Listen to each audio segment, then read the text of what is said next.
they'd literally eat until they're as wide as they are long. They'd be like little basketballs swimming around in here. So we closely watch everything that goes in each body of water, whether it's food, whether it's salt content, anything, to make sure that it's close to their natural environment as we can possibly make it. Oh, that's fantastic. It's a thrill just to be near so close to these beautiful fish, and it looks like such a healthy environment. Good evening, everybody. Welcome to Bass Pro Shops. My name is John. I'm the aquarium operator here at Bass Pro Shops, and welcome to our Tuesday evening fish feeding. I have a couple of very special helpers with me today. We're going to help me feed all of the fish. And we also have a special guest in the audience. Rick Ripley is here from Rick Ripley Outdoors, and I'm fortunate to have two of his boys, Ricardo and Sergio, that's going to help me out with the fish. How about a big hand for these two guys who are going to be helping today? Thanks, folks. Thanks for coming out. Thank you guys for coming out. So why don't you guys take a big handful. Don't worry about spilling it. Just dig right in. Go ahead and you take a handful. And you can get us going here and throw it right on into the middle of the, there you go. And that should get them going pretty good here. Now this food is designed to break into little tiny pieces as it slowly starts to float down towards the bottom. Here you go, grab another handful.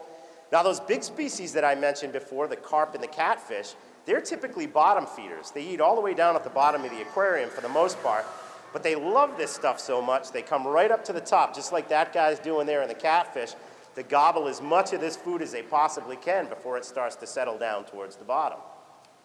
Now you may have noticed before we even started to feed up here that all of the fish were gathered right up top.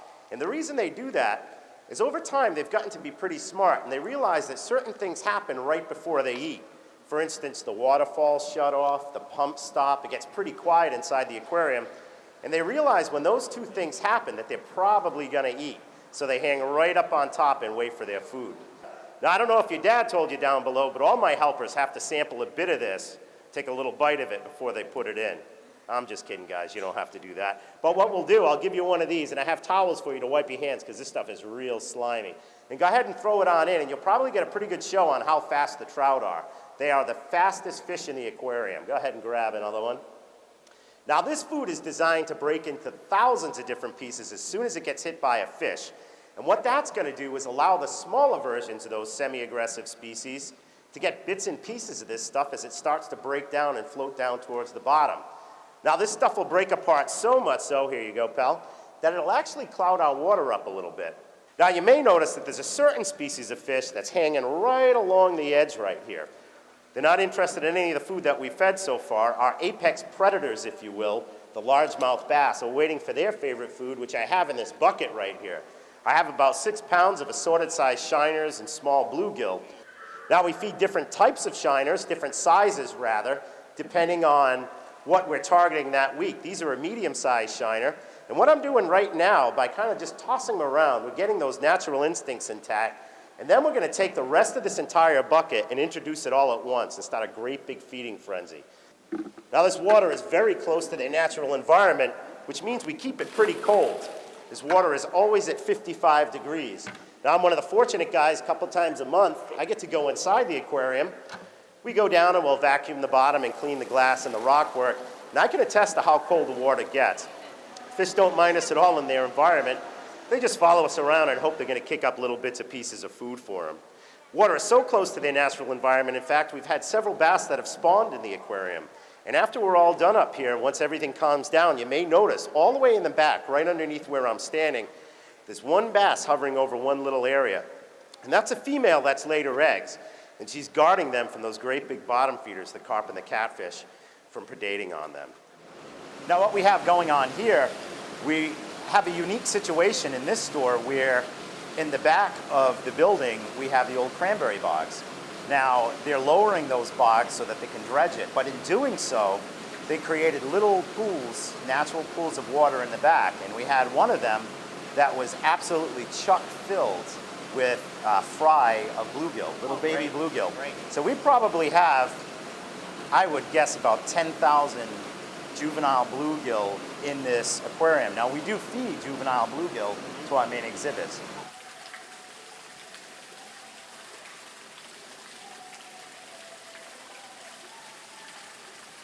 There's about 25 turtles that live in here, most of which are underneath that log right now. And when I do a feeding, we feed a special turtle food that we prepare here ourselves. And when we put it into the water, the turtles smell it instantly, and they start to come out from underneath that log.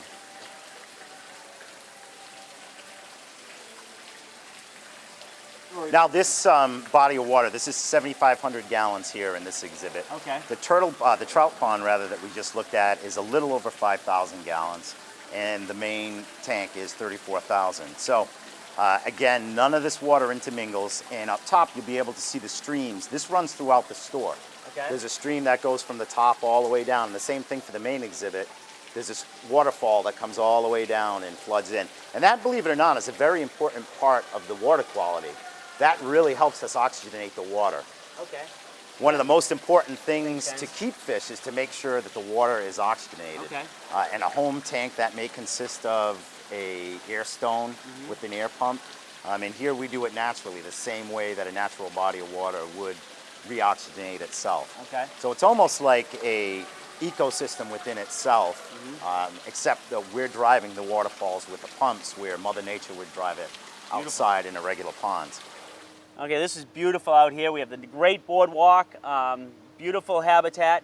We also have some exciting plans for the future for this habitat. Yeah, absolutely. We're right behind the store here, as you can see.